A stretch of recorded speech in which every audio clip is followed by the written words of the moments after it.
NDA ने अपना manifesto जारी किया है, क्या कहेंगे? आपने देखा होगा मैनिफेस्टो में क्या क्या है। आज देखिए, आज हम लोगों ने देखा कि मैनिफेस्टो जो है जारी जैसे किया गया वैसे ही ख़त्म भी होगी। यानी 30 सेकंड के अंदर जो है इनकी घोषणा पत्र का जो कार्यक्रम था वो ख़त्म हो गया है। आदरणीय मुख्यमंत्री जी को तो पता ही नहीं होगा कि उस घोषणा पत्र में क्या है, शायद उनको बोलने ना दिया जाए, इसलिए जो है जल्द से जल्द जो है ये ख़त्म कर लिया गया। लेकिन हम तो कहना चाहते, जो हमने घोषणा पत्र देखा, एनडीए के लोगों को सॉरी पत्र लाना चाहिए और बिहार के 14 करोड़ जनता से सॉरी बोलना चाहिए था कि 20 साल से भी राज करने के बाद भी सबसे गरीब राज्य बिहार, कोई कारखाने नहीं, कोई निवेश नहीं, हर सेक्टर में जो है ये सरकार फेल रही, इसलिए इनको सॉरी पत्र लाना चाहिए था।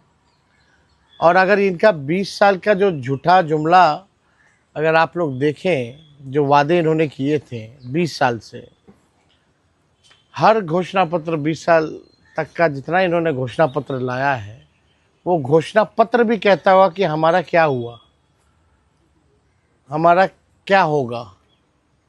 वो घोषणा पत्र कह रहा है कि पहले वाला तो घोषणा पूरा हुआ नहीं, एक नया जो है आनंद फानन में जो है इन लोगों ने ये घोषणा पत्र जारी की है।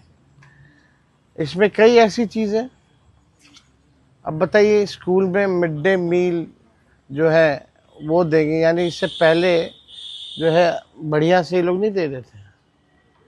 यानी आप देखिएगा, अस्पताल मेडिकल कॉलेज हर जिले में निर्माण करेंगे। जो मेडिकल कॉलेज है वहाँ डॉक्टर नहीं है, नर्स नहीं है, दवा नहीं होता, इलाज नहीं होता, केवल खाका खड़ा कर दिया गया है, कुछ नहीं हो रहा। तो उस हिसाब से अगर आप देखें तो इन लोगों को सॉरी पत्र ला करके इन लोगों को माफ़ी, बिहार 14 करोड़ बिहार की जनता से माफ़ी मांगनी चाहिए। और ये तो ताज्जुब की बात है कि भाई 30 सेकंड में ही पूरा, हम लोगों ने भी घोषणा पत्र जारी किया, हम लोगों ने भी विजन को रखा, हम सब नेताओं ने अपनी बात को रखा। ये कौन सी बात हुई कि कोई बात ही नहीं की गई। तो बड़ा अजब और गजब का आज का इनका घोषणा पत्र का समारोह जो था वो देखने को मिला। केजी से पीजी तक पढ़ाई और रोजगार की बात, महिलाओं को लेकर लखपति तो ये मतलब आप देखिएगा, जो भी बातें हैं, हर जिले में फैक्ट्री, भाई 20 साल से क्यों नहीं लगा रहे थे फैक्ट्री। और अमित शाह जी ने तो कह दिया कि भूमि की कमी है। तो ये केवल जुमला है। बिहार की जनता इनके चाल और चरित्र को पहचान चुकी है। इस बार करारा जवाब बिहार की जनता देगी। महागठबंधन की सरकार बनेगी और बिहार के लोग बेरोजगारी को ख़त्म करना चाहते हैं। इन लोगों ने इतना बेरोजगारी, महंगाई, गरीबी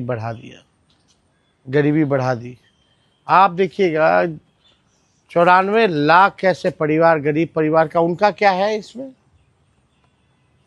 उनको कैसे मुख्य धारा में लाएंगे, आर्थिक न्याय उनके साथ कैसे करेंगे? कोई बात नहीं, कोई जिक्र नहीं। आपने सरकारी नौकरी जो कहा उसको भी कॉपी कर आप बोलते हैं नकल से। नकल तो कर ही रही, हर एक चीज का नकल कर दिया। 1 करोड़ नौकरियां रोजगार देंगे, हमसे पूछते हैं कि कहाँ से देंगे, ये कहाँ से देंगे, तो ये तो बताएं। आचार संहिता लागू है और गोलीबारी की घटना हुई है मोकामा में, जिस तरीके से गोली चली, एक व्यक्ति की मौत भी हो गई है। देखिए, लोकतंत्र में हिंसा की कोई जगह नहीं होनी चाहिए। और ये ताज्जुब में है हम लोग कि कोई व्यक्ति जो है अपने काफिला, एक तो 40-40 गाड़ियों का काफिला,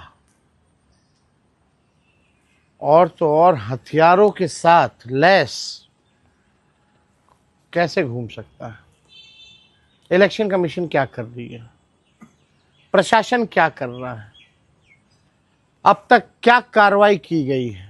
हत्या हुआ है, कई गवाह हैं, एफआईआर हुआ है, चश्मदीदों ने घटना जो है वो बताई है कि किसने किया, कौन कराया, किसने गोली मारी, किसने गाड़ी से रौंदा। लेकिन प्रशासन के लोग चुप है, कोई कार्रवाई नहीं की गई। यही है ना, गुंडों को, अपराधियों को संरक्षण कौन दे रहा है? और जंगल राज की बात कर रहे हैं ये लोग, जो इन लोगों ने अपराधियों को पाला पोसा बड़ा किया, केवल अपनी कुर्सी बचाने के लिए इस्तेमाल कर रहे हैं जो लोग, आज उन लोगों को संरक्षण दिया जा रहा है और वही लोग जंगल राज की बात कर रहे हैं।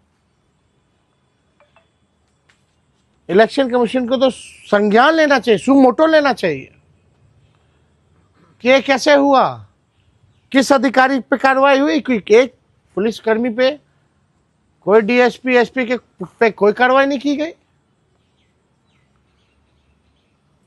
तो आप समझ जाइए बिहार में स्थिति क्या है।